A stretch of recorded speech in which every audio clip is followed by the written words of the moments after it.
What's up, guys? Dr. Mo here, Digital Nomad Physician at digitalnomadphysician.com. Welcome to middle of January 2024. Recording again from Long Beach, California. Wonderful, beautiful city. Oh my God, it's like 60 some degrees outside, sunny. And I think right now, like in my Portland apartment, it's like 15 degrees or 20 degrees. It's ridiculous. The power was out over there. We were renting it for a little bit, but now it's sitting empty.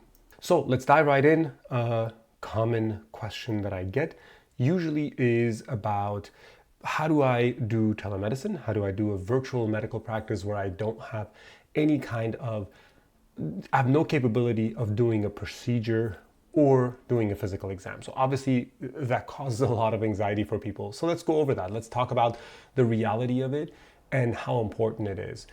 I want to start with an example of when I am in the clinic, when I'm in the physical clinic seeing patients, whether primary care or urgent care. Let's start with primary care and then we'll jump over to urgent care. So thinking back to the last place that I covered, so I work for this kind of like a local locum agency that only covers Los Angeles, Southern California.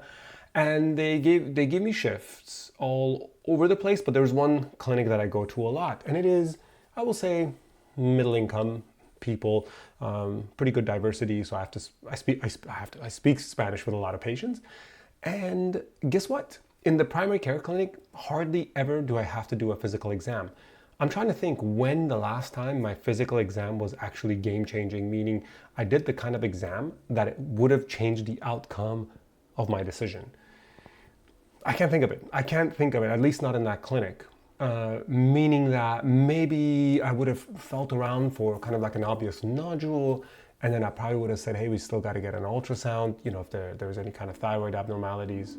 Maybe somebody came in with like an abdominal issue. They're complaining about, oh yeah, my digestion's been off. I'm kind of worried about IBS. And then somebody said something about ulcerative coloitis. I could poke around the abdomen, but really, I mean, if there's that overlap of UC and IBS, I'm probably going to get a colonoscopy, right? And then I try to think about, okay, well, what about the rectal exam for prostate cancer? And what about the pelvic exam for cervical cancer? Okay, so in general, the patient who's going to want to do screening for cervical cancer, even if that's the only thing they're there for with me, why would they even be part of my virtual practice? Why would they be part of my primary care practice? Because they can just have an OBGYN, right? And I think when you run your own practice, one of the things that you're gonna become hypersensitive to is that you just wanna get really good at one thing that you do. You don't wanna do everything. In the past, we used to think that, I should just do everything. And I agree, direct primary care, DPC, will try to do everything. But I'm actually not a fan of just a bunch of us doing a bunch of DPC. I think it can be of value, but there's probably, many of us are just have an interest in something outside of that. Many of us are going to be like, yeah, I'll do everything, but I'm not going to do geriatrics. I'll do everything, but I'm not going to do peds. I'll do everything, but I'm not going to do, these gynecologic examinations. And so for the person who wants to do a physical exam, and they're not able to because they're a virtualist, they have a virtual medical practice, a lot of that stuff can be farmed out. My patient, if somebody wants to be part of my practice, whether they're perimenopausal, menopausal, or obviously they wouldn't need a pelvic exam probably, but if they're at an age where, I may want to do a cervical exam, well, I would just send them to OBGYN. I would say, hey, just make an appointment.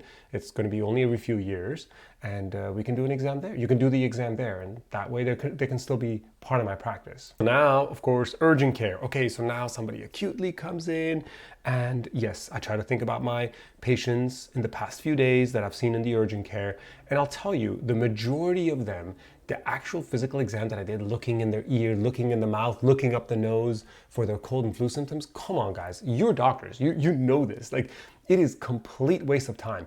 Could I have listened to the lung and picked up the pneumonia? Absolutely. How many times have I listened to somebody's lung and not found the pneumonia, or heard some coarse breath sounds and I'm like, it's kind of just more on this side, could be the right main stem bronchus, and I ended up getting an x-ray and it was negative.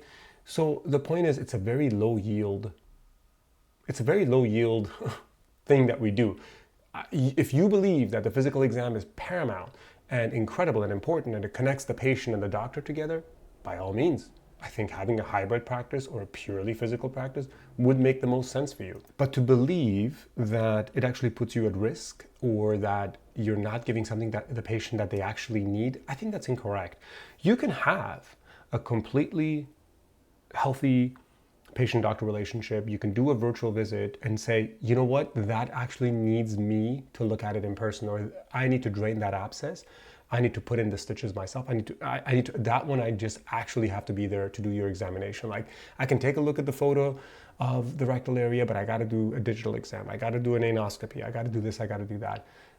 Those are very, very rare, right? And for me to not build a practice, for me to not have a virtual practice because I can't do all these things that I do, and in this little segment that is a physical exam, for me to not have a practice because of that, doesn't make sense to me. I think it would make much more sense for me to figure out a way to farm those things out.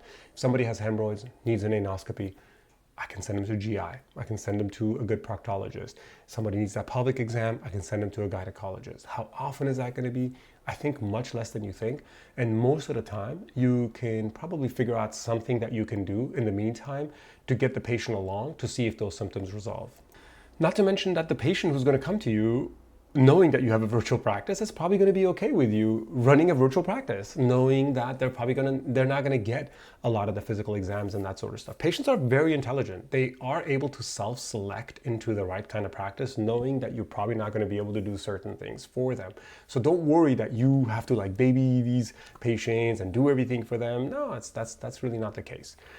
The last thing I will say is, though many of you think that you want to be this world-traveling digital nomad and you're going to travel perpetually, everybody that does, within a year or two, they usually either burn out from it or they stop and they're like, I'd rather just kind of, I like being in one place for a long time. I love the US, I love speaking English, I love my burritos. So, statistically, the chances are that you're going to be in some location somewhere in the US. Now, maybe you'll travel all over the US. Yes, you'll get that van and you're going to sleep in it in the back and take a shit out back on your compostable toilet. I get that. But the reality is you're going to rent an apartment. You're going to be in one place for a year. And if you think about having a virtual medical practice, you can still have a Google account, like a Google local business listing, and you can be a mobile doctor. You can go and do home visits for your patients. So it's not like you cannot at all touch a patient physically.